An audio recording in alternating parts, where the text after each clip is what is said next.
Bonjour, c'est Ursule encore. Alors, on est le 2 octobre 2018. Je viens sonner la trompette et je viens nous encourager à garder les yeux fixés sur notre Seigneur Jésus-Christ. Alors, le roi de gloire arrive. J'espère que tu es prêt. J'espère que tu fais ta part parce que Jésus fait toujours sa part. Il l'a déjà fait à Golgotha et il le fait encore à tous les jours. Par exemple, il est en ce moment même en train de te dire après toi, que ce soit par ma bouche, que ce soit par la bouche de quelqu'un d'autre, il te dit après toi. Ne sois pas surpris. Ne sois pas comme ces vierges euh, dites folles par Jésus qui se sont apprêtées et qui sont allées à la rencontre du Messie, mais ils se sont rendus compte que elles n'avaient pas assez d'huile. Alors leur préparatif a manqué de quelque chose. Et moi, je viens t'encourager à ne manquer de rien. Alors tu mets tout de ton côté. Alors, tu n'attends pas pour dire, au fait, il me manque une mèche pour ma lampe, il me manque de l'huile, etc., etc. Non, non, non. Tu apprêtes tout. Et là, si tu as du surplus, bon, il n'y en aura jamais assez. Alors, on a vu que les sages ne pouvaient pas donner de leur huile aux folles. Alors, on comprend que ça ne se donne pas cette huile-là. Alors, je viens vraiment nous encourager à tout faire pour avoir notre huile à nous. Et ça demande qu'on puisse avoir des réserves et c'est de prendre du temps avec le Seigneur, vraiment à tout moment. Alors vraiment, soyez bénis. Alors aujourd'hui, je viens apporter la vidéo sur qui est l'Antichrist. Je dois l'apporter depuis dimanche. Alors, il y a toujours quelque chose qui, en tout cas, qui m'a empêché. Et puis bon, hier, j'ai espéré que il se serait en ligne, mais encore, c'était pas évident.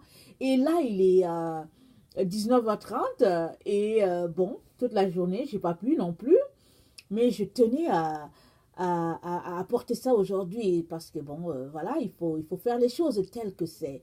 Alors, gloire à notre Dieu. Donc voilà. Alors, qui est l'Antichrist?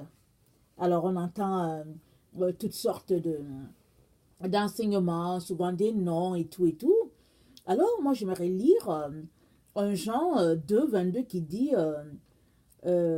qui est menteur, sinon celui qui nie que Jésus est le Christ. Celui-là, c'est l'Antichrist, qui nie le Père et le Fils.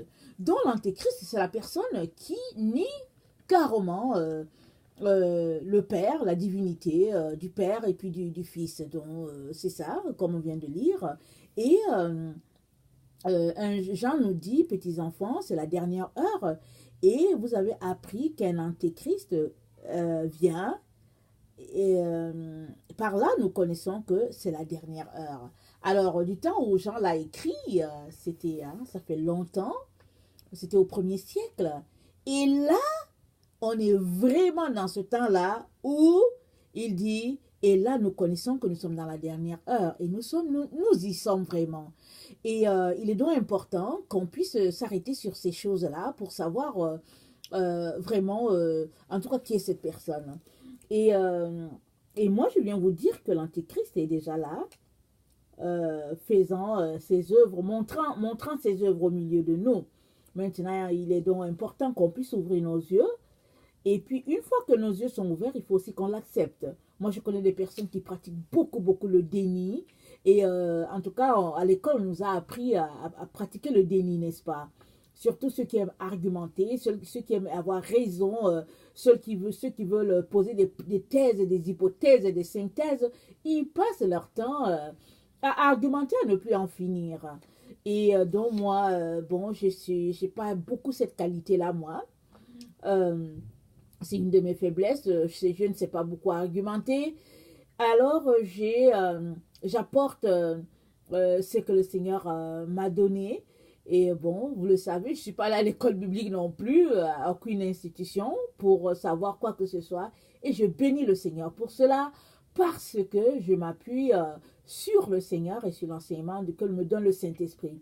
Et ça me demande d'être très dépendante du Seigneur, de venir m'asseoir et d'entendre. Et souvent, je vous dis, j'entends vraiment quelque chose en tout cas qui n'a rien à voir souvent avec le texte, mais j'entends et je sais que ce n'est que le Seigneur qui peut me mettre sur une telle piste. Amen. Alors, je me rappelle que c'était un jour en 2015 ou bien fin 2014, je ne me rappelle plus exactement. Alors, j'étais en train de lire quelque chose sur Internet et à ma droite, j'ai vu Obama, c'est l'antichrist. Alors, j'ai regardé ça et puis j'ai trouvé ça un peu rigolo. Hein? J'ai trouvé rigolo et puis je me suis dit, mais pourquoi les gens sont si méchants? Est-ce que c'est parce que il est de couleur brune? Est-ce que c'est parce que, bon, c'est un président qui n'arrive pas à se faire aimer? En tout cas, bref, j'ai trouvé ça drôle. Je n'ai même pas cliqué sur le lien. J'ai continué mon chemin parce que j'avais beaucoup de choses à faire. Alors, et 2 ans plus tard, environ 2 ans plus tard, alors j'étais assise là sur ma table de travail et j'étais en train de faire un devoir ou bien en train d'étudier pour un examen, je ne me rappelle plus exactement, mais je sais que c'était au petit matin.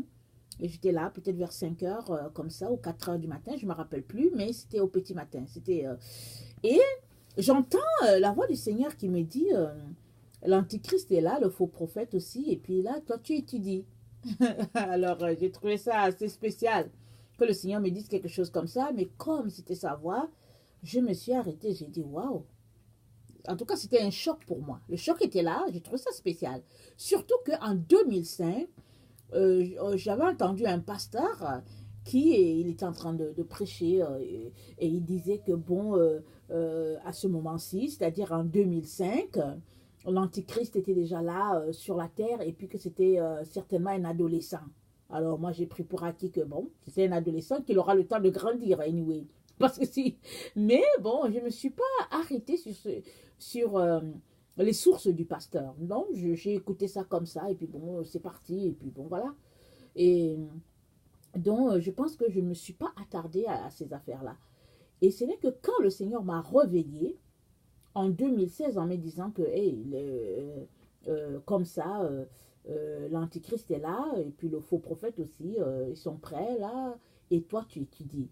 Et à partir de là, j'ai commencé à m'intéresser à ce sujet-là, parce que le Seigneur venait m'avertir à sa manière, vraiment comme il sait le faire, quand il connaît chaque enfant et il sait comment il va accrocher il va attirer notre attention et puis nous accrocher à quelque chose.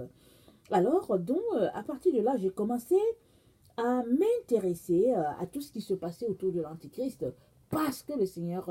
et quand le Seigneur m'a dit l'Antichrist est là et puis le faux prophète, il m'a dit l'Antichrist c'était Obama. C'est ça qu'il m'a dit, clairement.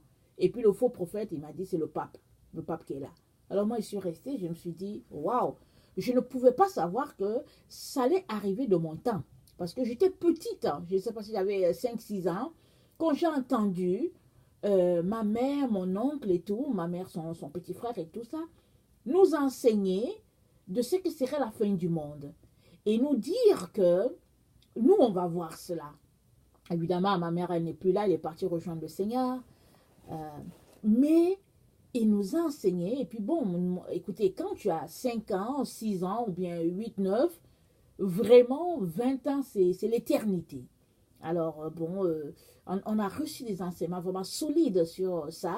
Et puis, bon, en tout cas, voilà un peu. Alors, je me rappelle même que on nous avait demandé c'est qui aimerait là pour défendre, qui aimerait être là pour défendre les intérêts de Jésus. Je me rappelle très bien que j'avais levé la main. Ah non, ma main était... J'ai dit, mais non, c'est pas possible. Parce on nous a enseigné qu'il y aurait des méchants et puis qui veulent venir tuer les enfants de Dieu. Ils vont couper la tête aux chrétiens. Et puis donc, voilà, on nous a raconté, mais on était là. Moi, j'étais captivée. Parce que quand j'avais cet âge-là, j'étais tellement amoureuse de Jésus. J'étais toujours captivée par les histoires de Jésus. Je pouvais rester des heures et des heures et j'imaginais tout ce que ça pouvait être et tout. Alors, j'avais levé la main. J'avais dit non, moi je serai là parce que je vais me battre avec les gens qui veulent tuer les autres chrétiens. J'étais là et puis j'étais petite. Alors, ça me fait rire tout ça. Alors, on a reçu l'enseignement donc que l'Antichrist et le faux prophète travailleraient ensemble.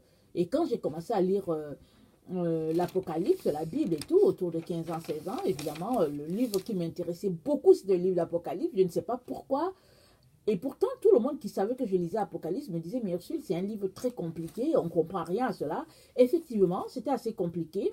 Mais quand j'ai ouvert le livre d'Apocalypse, c'était écrit heureux celui qui lit ce livre, ou bien voilà, c'était écrit heureux. J'ai dit, ah, moi je vais être heureuse, et puis je vais lire. C'est comme ça, au fait, que je suis tombée amoureuse de ce livre-là, à cause de la première phrase qui était là. Alors, je viens t'encourager à lire Apocalypse, parce que si tu te mets des barrières, tu ne comprendras jamais. Peu importe que ce soit l'Apocalypse ou n'importe quel livre, une fois que tu mets des barrières, c'est fini. Mais si tu viens lire en disant, Seigneur, tu vas m'éclairer, le Seigneur va t'éclairer. Et puis, je me suis aussi rendu compte que souvent, on ne comprend pas les Écritures parce qu'on n'est pas encore arrivé à ce niveau-là dans notre marche avec le Seigneur. Il y a des passages de la Bible que j'ai lus des années durant et puis je ne comprenais pas. Parce que ma compréhension, le niveau de ma compréhension spirituelle ne me permettait pas de saisir cette écriture-là, si bien que bon, le Père me permettait juste de lire. Et aujourd'hui, je relis ces mêmes passages-là, je me dis, mais c'est pas possible, c'est trop clair. C'est trop clair, parce que j'ai eu à assimiler d'autres choses et qui me donnent de comprendre cette partie-là. Parce que la Bible, c'est comme, écoutez, la vie, hein, il y a des ABC, et puis bon, finalement, on finit par arriver à Z. Et souvent, tu tombes sur un P, alors que tu n'as pas assimilé A, B, C, et tu ne comprends rien, parce que tu es sur la lettre P, tu es là, et puis tu ne comprends pas. Alors que tu as besoin d'assimiler la lettre M, la lettre N, et puis etc., etc. Alors, question de dire que il est important que tu puisses lire Apocalypse pour saisir. Parce que pendant que tu lis, Dieu va te donner des révélations, il va te donner des flashs de lumière et tu vas saisir ce que tu ne pouvais pas saisir. Alors, donc le Seigneur m'a donc dit que l'Antéchrist, c'était Obama.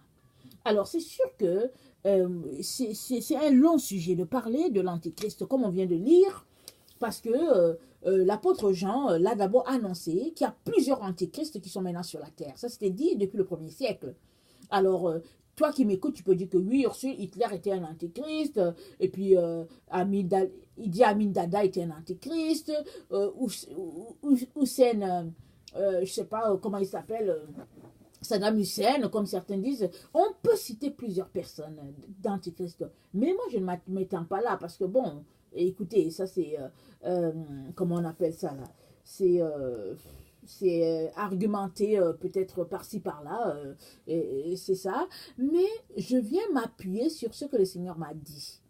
Alors quand tu pars sur la base de ce que le Seigneur t'a dit, alors tu prends ça comme un fait, parce que la foi, elle vient de ce qu'on entend, et ce qu'on entend vient de la parole de Dieu. Alors ça peut être la parole écrite de Dieu, mais ça peut être un réma, une parole que Dieu te donne à tes oreilles, et puis tu entends ça, et puis tu te dis que, ah ok, d'accord. Alors je me suis donc basée sur cette parole-là du Seigneur, pour commencer à faire mes fouilles et tout. Et là, aujourd'hui, j'aimerais essentiellement qu'on puisse s'arrêter sur 2 Thessaloniciens 2, le verset 3 à 4, et je vais, c'est ça que je vais parcourir, et puis bon, on va lire, et puis je vais défendre je vais apporter certaines explications à ce petit passage-là, qui au fait est très long.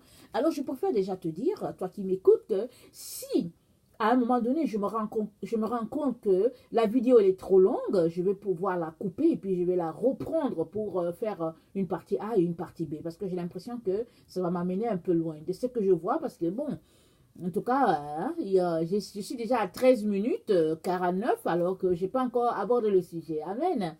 Donc, voilà. Alors, 2 Thessaloniciens 2, le verset 3 à 4, ça dit ceci. Pour ce qui concerne l'avènement de notre Seigneur Jésus-Christ et notre réunion avec lui, nous vous prions, frères, de ne pas vous laisser facilement ébranler dans votre bon sens et de ne pas vous laisser troubler, soit par quelque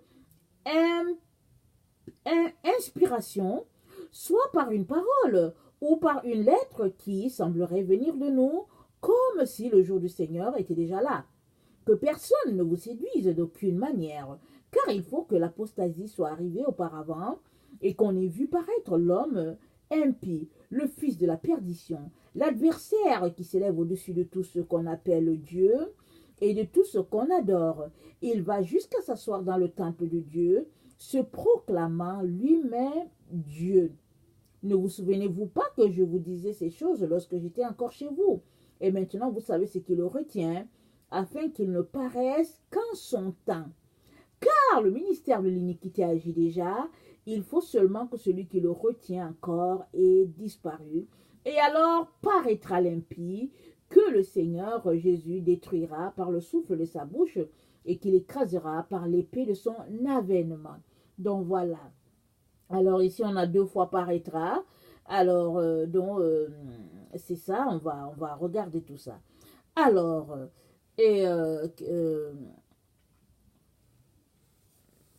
l'apostasie. Il y a un premier point qui est l'apostasie.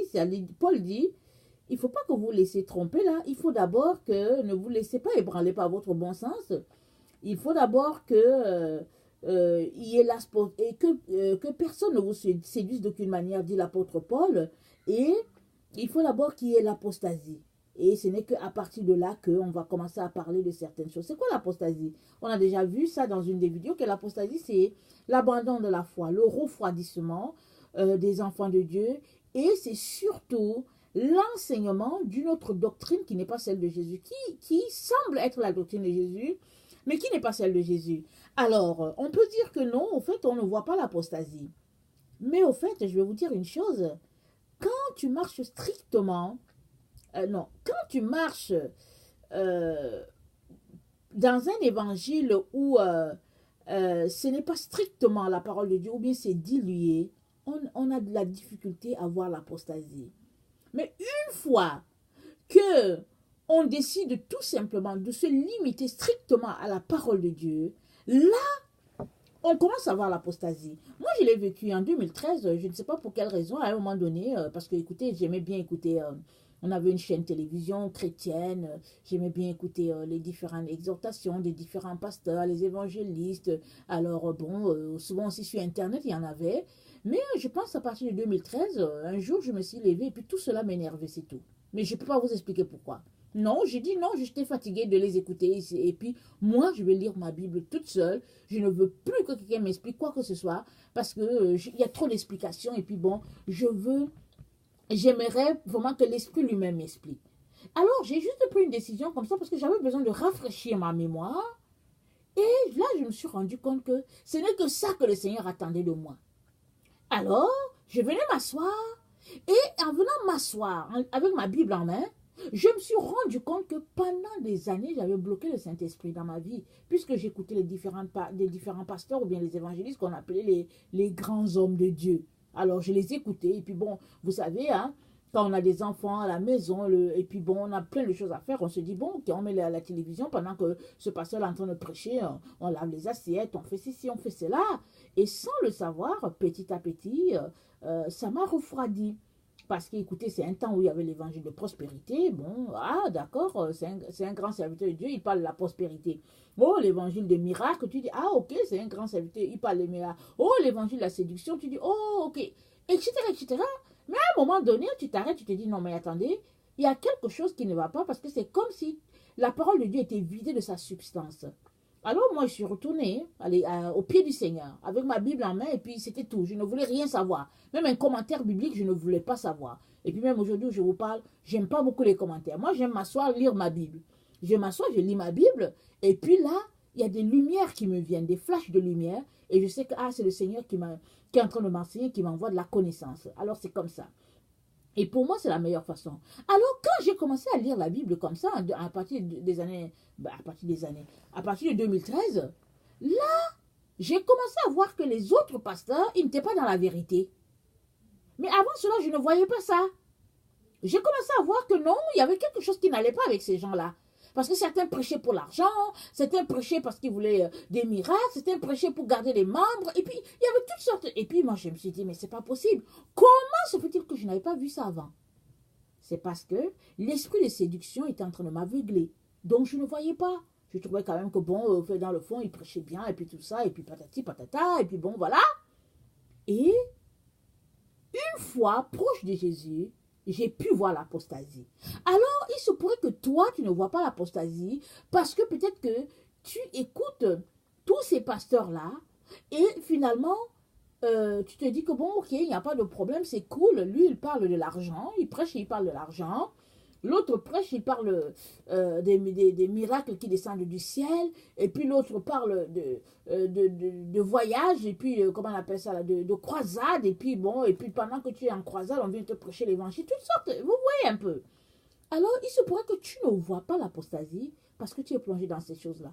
Mais une fois que tu te retires de ça et que tu restes plongé dans la parole de Dieu, moi je viens te dire que le Saint-Esprit va t'éclairer et tu vas voir clairement ce que tu ne voyais pas par le passé. Alors, l'apostasie est déjà là. Alors, Paul a dit qu'il faut d'abord qu'il y ait l'apostasie, mais l'apostasie est déjà là. Bon, c'est sûr qu'il y a plusieurs qui vont continuer de chuter de leur foi, mais si, il te suffit d'aller sur Internet et ils sont, on peut les compter sur les bouts des doigts, les personnes qui prêchent strictement la parole de Dieu. On peut les compter. Parce que tout le reste, quand tu écoutes, souvent même tu es dégoûté. Ça dit que moi, en tout cas, moi, souvent, je vis ça. Je peux être là comme ça, quelqu'un entend me prêcher, et puis je suis dégoûté. Complètement dégoûté, et puis je me rends compte que non, ce n'est que beaucoup de flatterie et de séduction, et puis bon, donc voilà, donc l'apostasie, c'est tout ça. C'est pas seulement de dire que, oh, tu sais, monsieur Abraham a abandonné la foi, et puis bon, il ne marche plus avec le Seigneur. Non, non, non. L'apostasie, c'est aussi continuer d'aller à l'église, continuer d'avoir la Bible sous les aisselles, et puis la prêcher, l'annoncer, mais on l'annonce carrément différent de ce que Jésus a dit. Parce que Jésus-Christ a dit que, en tout cas, il ne faut pas ajouter à ce que Dieu a dit. Alors, un chrétien apostate, c'est quelqu'un qui dilue la parole, il ajoute une partie pour plaire à son audience. Alors, ça, c'est aussi de l'apostasie. Alors, on est dans ce temps-là. Alors, l'autre élément que j'aimerais noter, c'est... attendez, il faut que je retourne à mon texte. C'est dit... Il dit, ne vous laissez pas tromper comme si le jour du Seigneur était déjà là. Que personne ne vous séduise d'aucune manière, car il faut que l'apostasie soit arrivée auparavant et qu'on ait vu paraître l'homme impie, le fils de la perdition. L'adversaire qui s'élève au-dessus de Dieu, de ce qu'on appelle Dieu, ou de ce qu'on adore, il va jusqu'à s'asseoir dans le temple de Dieu, se proclamant lui-même Dieu. Alors, ici, je vais partager quelque chose qui s'est passé. C'est que je pense que c'était en 2016 ou bien 2017. On dirait, bon, c'est pas grave, l'année n'est pas grave, mais c'est pas important l'année.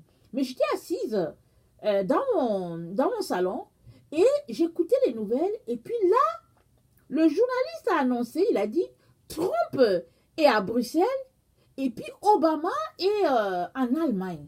Moi, j'ai trouvé ça bizarre. Je me suis dit, mais voyons, ça c'est l'Europe. Donc Trump est à Bruxelles et puis Obama est en Allemagne. Et je trouvais que ce n'était pas si loin, les deux pays. Je trouvais que ce n'était pas loin. Alors moi, j'ai trouvé ça spécial. Alors j'ai prêté mon attention parce que j'étais en train de lire quelque chose et j'ai soulevé la tête parce que je voulais écouter un peu ce que le journaliste disait. Et là, le Seigneur m'a dit, l'Antichrist est en train de paraître. Il m'a dit ça comme ça, l'Antichrist est en train de paraître. Alors... Évidemment, en disant cette parole, il m'a carrément déconnecté de la télévision. Alors finalement, je me suis mise à écouter le Seigneur. Et j'ai trouvé ça spécial. Et quand il m'a dit ça, j'ai en même temps vu l'image du soleil qui se levait. Le soleil, vous savez, quand il n'est pas complètement levé et qu'il commence, quand c'est l'aurore, alors on voit un bout, souvent une petite boule, souvent la moitié, et on voit le soleil se lever. Surtout quand on est dans un endroit où on peut voir cela. Moi, il m'est arrivé déjà souvent de voir cela quand j'étais en Afrique, dans mon pays d'origine. Alors, j'aimais voir ce phénomène-là parce que j'étais là, je regardais, c'est comme si tu fixes le soleil et à un moment donné, tu le vois à une autre altitude. Il s'élève doucement, doucement et le Seigneur me dit, l'Antéchrist est en train de paraître. Alors moi, je trouvais ça spécial et puis j'ai dit, mais oui, il est en train de paraître. Alors, qu'est-ce que ça veut dire paraître? Paraître, ça veut dire se présenter à la vue soudainement ou progressivement. Alors, pour que Obama puisse paraître, il fallait qu'il soit avec une autre figure de sa classe. Donc Obama, pas Obama, Trump, qui est aussi un président, qui allait à Bruxelles. Alors les journalistes étaient donc braqués En principe, c'était la première sortie de Trump. Alors les journalistes allaient s'intéresser, n'est-ce pas, à tout ce que Trump allait faire. Mais non, ce jour-là, Obama avait aussi sa sortie et c'était en Allemagne.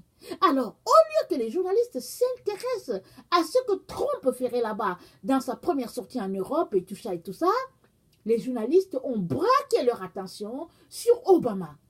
Et ça a attiré mon attention. Je me suis dit, mais tiens, mais j'ai les éléments du Seigneur. Parce que, bon, à ma connaissance, je n'ai pas encore vu un président sortant et l'autre qui est là en exercice. Et les deux se retrouvent au même endroit et puis subitement, les journalistes font juste l'éloge de l'ancien qui est parti. Et j'ai vu beaucoup de séduction, c'est-à-dire que c'est comme on veut attirer l'attention des gens sur l'autre personne, pas sur le président actuel. Alors on veut élever quelque chose et puis ça m'a frappé et puis j'ai dit effectivement l'antichrist est en train de paraître. Alors là je suis restée, j'ai posé des questions au Seigneur. Alors parce que dans ma tête quand je lisais ce texte de 2 Thessaloniciens, moi je pensais que bon, en tout cas je me suis imaginé toutes sortes de scénarios. Alors je ne sais pas, je me suis dit ben je sais pas comment ça allait se passer, mais je ne pensais pas que ça allait se passer comme ça. Et là le Seigneur me dit l'antichrist est en train de paraître. Alors je regarde, je dis mais oui, il paraît. Parce que le soleil était en train de se lever doucement. Et j'ai prêté attention dans les autres fois. Et puis je me suis rendu compte que non, à chaque fois, quand il y avait un événement, c'est là que les journalistes venaient, ils parlaient aussi d'Obama. C'est-à-dire que l'attention était détournée de l'événement ou bien de la personne pour être fixée sur Obama. Et ça, c'était fait sciemment. De telle sorte que tu ne pouvais pas le rater. Et n'oublions pas qu'il a été président aux États-Unis. Il a perdu, de toutes les manières, c'était ces 2 ans, les élections aux États-Unis, dont il devait s'éclipser. Mais non, il ne s'éclipsait pas et il ne s'éclipse pas. Si vous regardez bien, on continue de parler d'Obama comme s'il était le président des États-Unis. Tu t'arrêtes, tu te dis, mais attendez, il y a quelque chose. Parce que, puisqu'on est en train de parler des États-Unis, parlons-en. Alors, quand Bush est parti, il est parti, évidemment, Obama, c'est lui qui a remplacé Bush, mais écoutez, peut-être Clinton. Ok.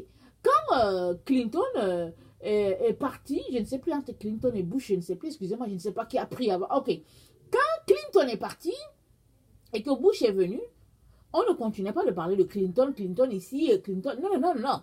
C'était le président Bush. Alors, c'est ça. Et puis quand le président Bush est parti, donc on parlait presque même plus de lui, il est parti. Et puis on parlait d'Obama, parce que c'était le président qui était en exercice. Maintenant, Obama est parti. Alors comment se fait-il qu'on continue de parler de lui encore, comme si c'était lui qui était le président, alors que le président actuel, c'est Trump? C'est vrai que les journalistes essaient de le salir, essaient de faire tout ce qu'ils veulent. Mais Trump, c'est la trompette. Alors, donc, même si qu'on le veuille ou pas, écoutez, il y a des gens qui ne veulent pas Trump et tout, c'est pas grave, mais c'est la trompette que Dieu a placée.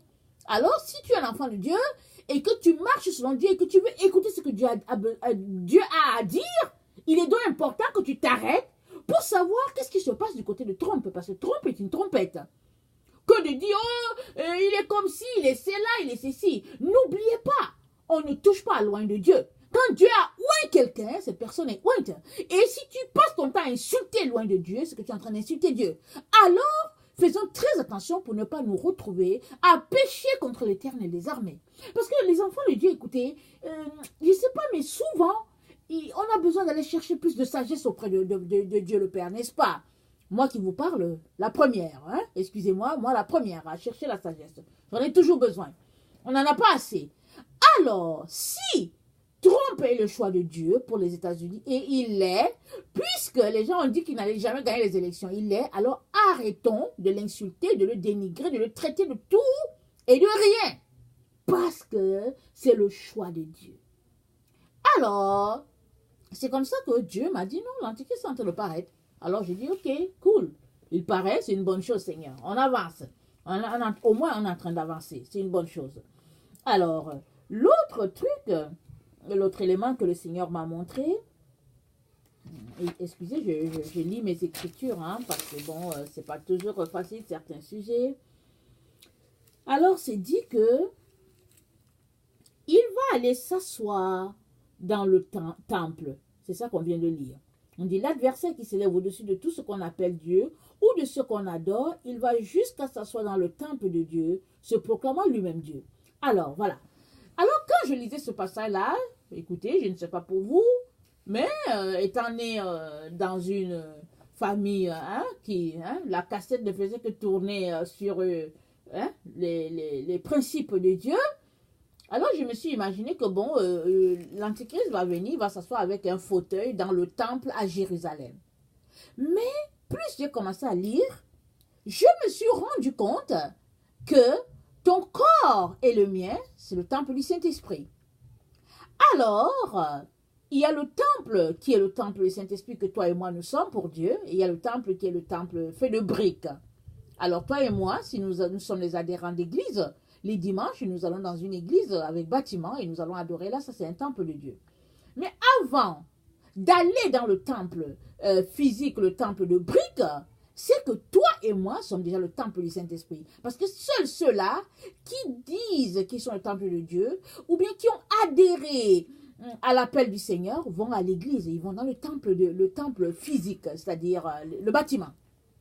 Alors, en lisant ce passage, donc, je me suis rendu compte que non, il ne faut pas forcément qu'on attende que l'Antichrist aille s'asseoir dans un lieu physique comme à Jérusalem.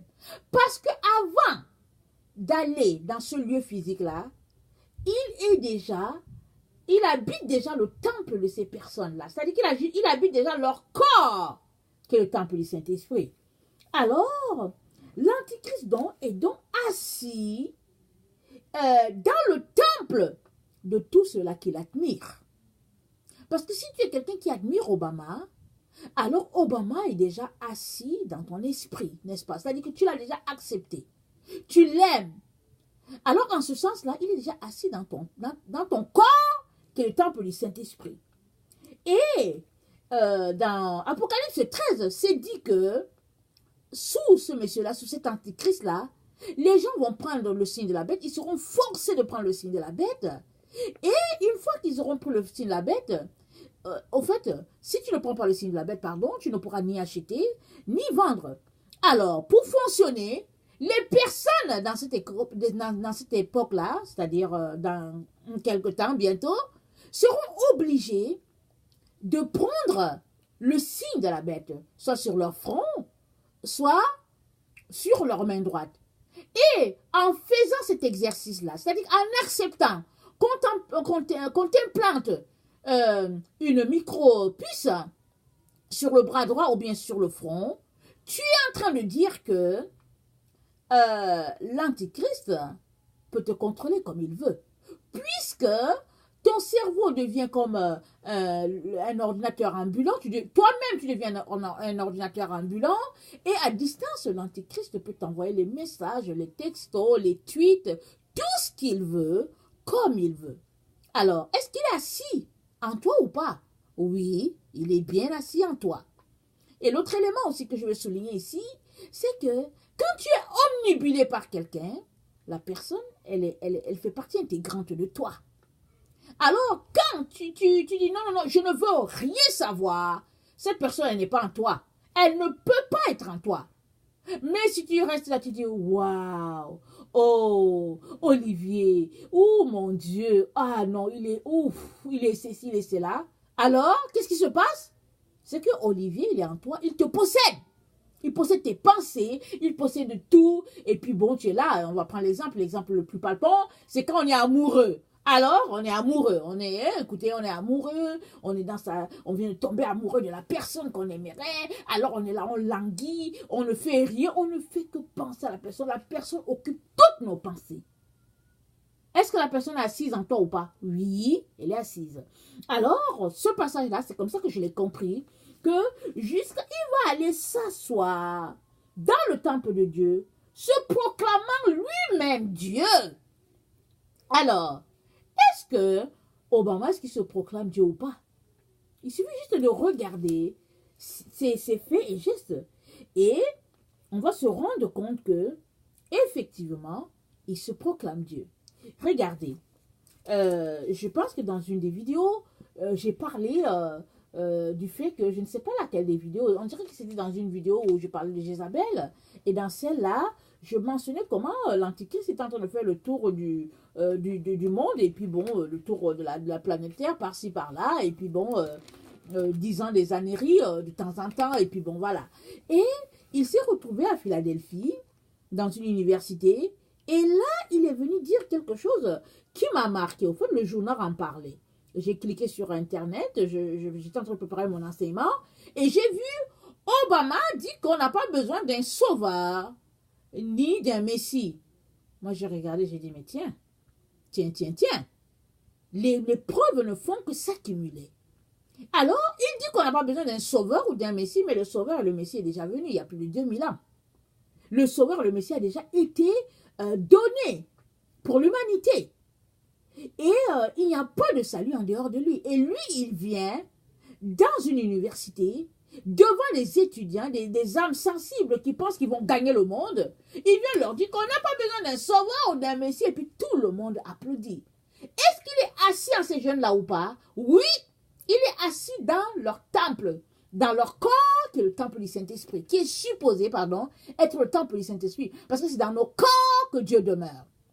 Alors, le temple, donc, de ce que moi j'ai compris, à partir de cet exercice-là, à partir de cette lecture-là, de Thessaloniciens 2, 3, 4, à partir de là, j'ai compris que le temple de Dieu, c'est-à-dire qu'avant que l'Antichrist vienne s'asseoir dans un temple physique à Jérusalem, il va déjà s'asseoir dans le temple de chaque personne sur la planète Terre. Parce que, peu importe l'endroit où ces personnes-là seront, elles seront connectées directement à l'Antichrist. Directement. Alors, c'est l'Antichrist qui va les réveiller, elles seront couchées, et elles vont entendre une sonnerie comme « Oh, Dieu veut vous parler !» Et ils seront fascinés pour dire « Oh, Obama me parle !» Et puis, ils seront vraiment séduits parce que, écoutez, c'est pas un président qui parle à n'importe qui, hein. C'est pas un président qui parle à n'importe qui. Et là, tu es dans ton trou, ton village, ou bien tu es là, tu vis sans grand moyen, et puis le président te parle, ou bien, et puis le président dit qu'il est Dieu. Alors, waouh, Dieu me parle. Ça dit que ce qu'on doit saisir, c'est que, regardez, l'épouse aura été enlevée, et on sera dans un moment de tribulation où il n'y aura pas tellement comment on appelle ça, c'est-à-dire la valeur qui va primer, ce sera la valeur de l'Antichrist. Les gens seront envahis par les pensées, tout sera mis en place par l'Antichrist. Et les autres qui ne veulent pas se mettre, on sera en train de les tuer, de faire toutes sortes, de les maltraiter. Alors bon, voilà, écoutez, quoi de plus normal que bon de se sentir quelqu'un quand en fait on est réveillé par exemple par une chanson de Dieu, entre guillemets, vous comprenez ce que je veux dire, parce qu'il sera Dieu. Apocalypse 13 nous dit ça, que la seconde bête va faire que tous les habitants de la terre vont adorer la première bête. C'est la seconde bête qui va faire ça. Et elle va faire ça comment? Alors, je vais en parler un peu demain, parce que demain, j'apporte l'enseignement sur le faux prophète. Alors, c'est ça. La seconde bête va faire que tout le monde, tous les habitants de la terre, ceux qui n'auront pas été marqués, ils vont prendre le signe, ils vont adorer l'Antichrist parce qu'ils auront le signe de la bête sur eux. Alors, ils n'auront pas le choix. Et c'est ça qui va arriver. Alors, excusez, je suis en train de lire un peu mes écrits là. Alors, l'Antichrist, il dit non, on n'a pas besoin d'un sauveur ou bien on n'a pas besoin d'un messie. Alors, ce qu'on a besoin, c'est d'investir. Et puis, bon, en tout cas, il faisait tout son discours. Je n'ai pas écouté tout le discours. J'étais juste frappée par cette phrase-là. Et puis, je me suis dit, waouh, ça me fait penser à Daniel 7. Alors, j'aimerais qu'on regarde ça. Daniel 7. Daniel, nous savons que c'est les chansons du roi, je ne sais plus, c'était en Irak dans le temps, et puis bon, il a partagé déjà ce royaume final-là. Alors, Daniel 7, à partir du verset 25, ça dit ceci. Je vais lire au verset, ok, 25, c'est correct. il prononcera des paroles contre le Très-Haut, c'est-à-dire il, c'est l'Antichrist, ok? On ne va pas lire tout le texte. Il prononcera les paroles contre le Très-Haut et il espérera changer les temps et la loi, et les saints seront livrés entre ses mains pendant un temps, des temps et la moitié d'un temps. Puis viendra le jugement et on lui ôtera sa domination qui sera détruite et anéantie pour toujours. Donc voilà, alors, il va prononcer des paroles contre le Très-Haut et il opprimera les saints du Très-Haut. Est-ce que ce qu'il a dit là, c'est pas des paroles contre le Très-Haut? Parce que comment tu peux venir dire comment tu peux venir te tenir là, toi un humain, tu peux venir te tenir pour dire qu'on n'a pas besoin d'un Messie ou bien d'un Sauveur? Sur quelle base tu oses? Parce que le Messie et le Sauveur a déjà été donné. Parce que ça, c'est beaucoup d'arrogance. C'est beaucoup, c'est vraiment une injure. Ça, c'est des paroles vraiment arrogantes. Et dans Apocalypse 13, du verset 1 à 4, je vais lire rapidement parce que ça va dans le sens du texte de Daniel. Alors, Apocalypse 13, ça dit: puis je vis monter de la mer une bête qui avait 10 cornes et 7 têtes, et sur ses cornes 10 diadèmes, et sur sa tête des noms de blasphème.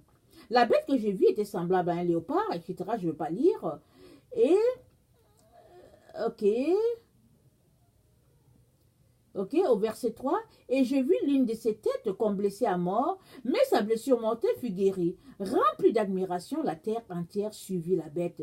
Et ils adorèrent le dragon parce qu'il avait donné l'autorité à la bête, et ils adorèrent la bête en disant qui est semblable à la bête et qui peut combattre contre elle. Et il lui fut donné une bouche qui proférait des paroles arrogantes et des blasphèmes. Il lui fut donné le pouvoir d'agir pendant 42 mois.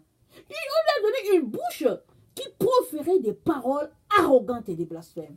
Ça, c'est un blasphème. De dire qu'on n'a pas besoin d'un Messie, on n'a pas besoin d'un Sauveur. Ça, c'est une parole arrogante contre le Très-Haut. Alors, quand j'ai lu ça sur Internet, j'ai dit, bon, Seigneur, les choses, en tout cas, vont vraiment dans le sens de tout ce qu'on est supposé voir et tout ça. Et je vais m'arrêter là pour la première partie, et puis je continue tout de suite sur l'autre, parce que j'ai déjà fait 40 minutes. Alors, donc, c'est ça, et puis je te rejoins dans l'autre côté, la partie B. Ok, que le Seigneur te bénisse. Merci.